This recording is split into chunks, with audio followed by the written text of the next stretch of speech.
Sa patuloy na kampanya ng pamahalaan kontra loose firearms, tiklo ang 2 lalaki dahil sa pagbebenta ng ilegal na armas sa Maguindanao del Norte. Ang kabuuan ng balita mula kay Patrolwoman Maria Senyora Agbuya.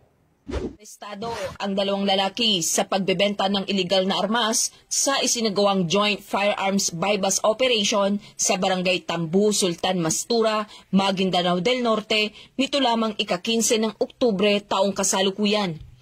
Kinilala ni Police Lieutenant Colonel Ariel T. Huesca, Regional Chief ng Criminal Investigation and Detection Group, Regional Field Unit BAR, ang mga naarestong sospek na sina alias Ismail at alias Rivas na pawang residente ng naturang lugar.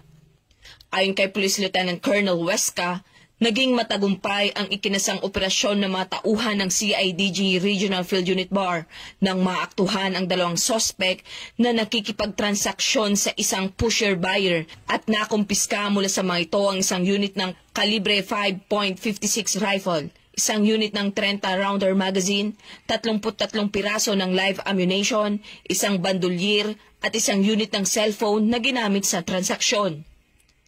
Ang mga naarestong sospek at nakumpiskang ebidensya ay nasa kustudiya ng CIDG Maguindanao Provincial Field Unit Office para sa dokumentasyon at tamang disposisyon at mahaharap ang mga ito sa kasong Article 5 ng Section 32 o Unlawful Sale of Firearms and Ammunition ng Republic Act 10591 o Comprehensive Firearms and Ammunition Regulation Act kapag naputunayang nagkasala ang mga ito.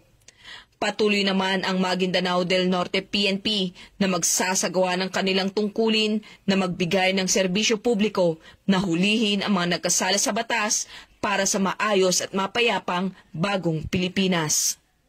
Mula rito sa rehiyon ng Bangsamoro, ako ang inyong Police News Network Correspondent, Patrolwoman Maria Senyora Agbuya, alagad ng batas, tagataguyod ng balitang pulis.